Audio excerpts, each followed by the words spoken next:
Welcome back, everyone. Today we're diving into something pretty fascinating. We've got this presentation by a musician, and he's really shaking things up when it comes to how we think about learning and understanding music. Yeah, it really makes you kind of re-examine the very way we approach music. Like, Mm. what does it actually mean to understand music? Exactly. And he starts with this idea that, when we see music written down, like in standard notation, we're Right. not really getting the full picture. Right. It's like looking at a map instead of actually walking through the city.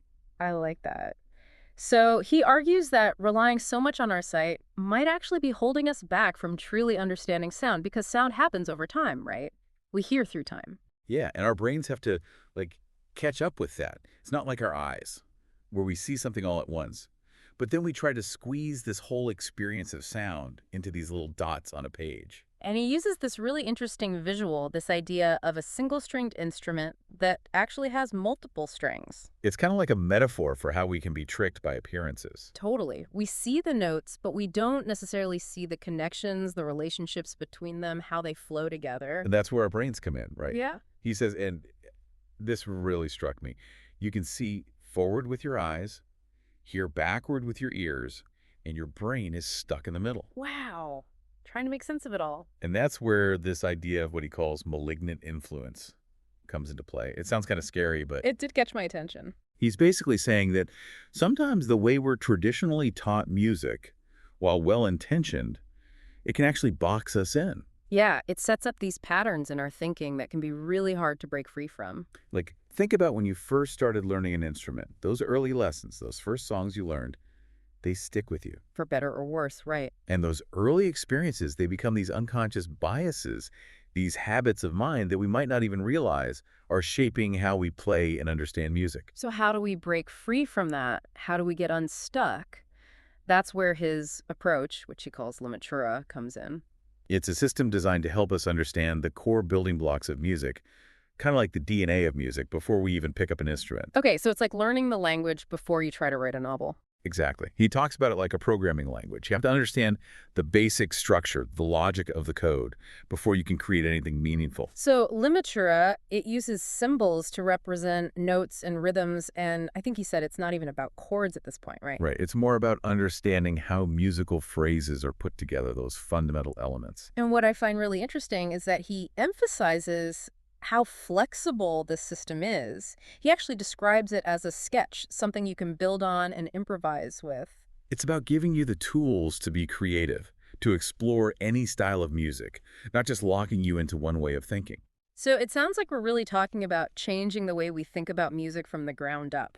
Yeah, and he actually gives this great example. He was talking about this 9-year-old girl who was using this system, and she could just identify these complex musical intervals without even, like, breaking a sweat. Wow, so even at a young age, it's like it unlocks this potential. That's what's so exciting. Like, it really challenges that whole idea that you have to Right. be born with natural talent Yeah. to really get music. Right, like some people just have it and some people don't. It's like, what if that's not the whole story? Right. What if it's more about having the right tools, the right way of thinking about it? And he uses this analogy of like our brains being like software.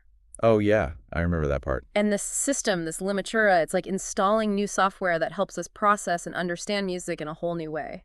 Instead of just trying to layer new information on top of an old foundation, it's like you're creating a whole new foundation. Exactly. But then, of course, you still have to install those core components, right? The notes, the intervals, the scales, all that good stuff. Yeah, those are like the essential building blocks no matter what kind of music you're into. And I love how he emphasizes that this isn't just for like piano players or guitarists or whatever. It works across the board. It's like a universal language for music, something everyone can tap into. Okay, so let's say we've got this new software installed. We're starting to see music differently. Then what? Well, he talks about this idea of having a real-time conversation with music. It's Mhm. like you're not just playing the notes. You're really understanding where each note sits, Yeah. where it's going, how it relates to everything else that's happening. It's like that feeling when you're learning a new language and you finally start to dream in that language. You start to think in it. Yeah, it becomes a part of you. It's not this separate thing you have to translate in your head. He actually uses these arrows as a visual, right? Like green arrows for holding a note and white arrows for following the sequence. I like that visual because it's kind of like driving. You have to know where you are and where you're going. And I love those examples he gives, like incorporating sounds from everyday life into his playing. Like he talked about a transformer humming. Oh, yeah, or a washing machine, Right. Things you wouldn't normally think of as musical, but he finds a way to weave them in. because it's all sound, right? Yeah. And once you understand the relationships, the possibilities are endless. Yeah. It's pretty amazing. But I mean, let's be real, even the most experienced musicians hit wrong notes sometimes. So how do we train our brains to have these like flawless real-time conversations with music? Well, that's where he introduces this really fascinating concept, the smart keyboard. Okay, now that one really piqued my curiosity. So this isn't just any keyboard. It's specifically designed to detect what he calls mental glitches. Mental glitches. Is that like when you're playing a song and you totally blank on the next chord? Kind of, but it's more nuanced than that. It's those moments when our brains, even with all our training and experience, fall back on old habits, these ingrained patterns that might not be totally accurate. So you're saying even professionals have these glitches? Everyone does. It's like those unconscious biases we were talking about earlier. Yeah. They can creep in even when we don't realize it. Well, that makes me feel a little better about my own playing. Right.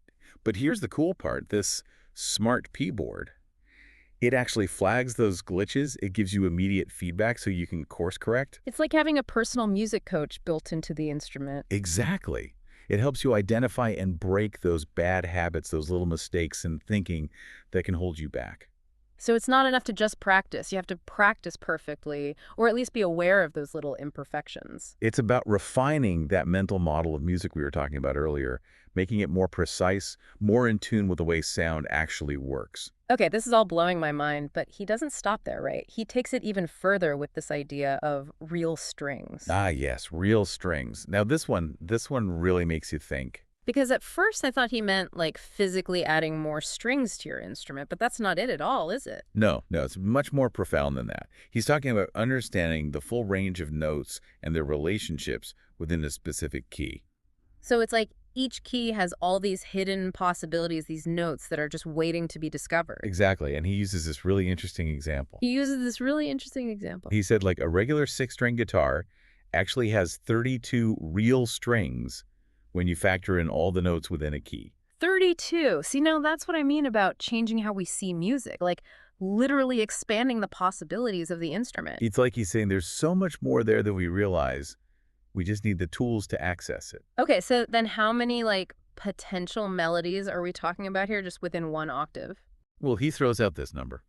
3,143 melodic possibilities within a single octave. Okay, now you're just messing with me. No, I'm serious. And get this, even something as simple as a C major scale, just going from C to C, that alone has 606 different melodic combinations. It's like this secret mathematical language within music that he's cracked the code for. Exactly. And he's not just throwing numbers around. It's about demonstrating the sheer, like, mind-blowing potential that's hidden within music. So it's not just theoretical, right? He actually shows how this works in practice. Oh, absolutely. Like, he plays the national anthem, right? Yeah. But he plays it in a quintuplet subdivision. I'm not even going to pretend I understand what that means, but it sounds impressive. It shouldn't work musically, but it does. And it's amazing. See, that's what blows me away about all this. He's not just like pushing the boundaries of what we think music is. He's like redrawing the map entirely. And then he goes on and shows how you can create a 3-part harmony just from a single melodic line. See, that's the stuff that makes my brain hurt, but in a good way, you know? Like, how is that even possible? It's like he's saying, hey, all this complexity, all this beauty, it's already there in the music. We just need to learn how to unlock it. It makes you think, if we can transform our understanding of music this way, what other areas of learning could we apply this to? That's a great question. Like, where else are we stuck in those old patterns of thinking, those malignant influences he was talking about? Right. Maybe it's time we all take a step back and ask ourselves, what are we missing? What potential is hidden in plain sight? Because the journey of discovery, it starts with that curiosity, that willingness to question what we think we know. Well, this deep dive has certainly given me a lot to chew on. It's not every day you come across an idea that has the power to completely change how you see the world, or in this case, how you hear it. Absolutely. And who knows? This is just the beginning. Maybe there's a whole universe of sound out there just waiting to be explored. To our listeners out there, we'd love to hear your thoughts on this one. Have you ever questioned the way music is taught? Head over to our website and join the conversation. And until next time, keep those minds open and those ears tuned.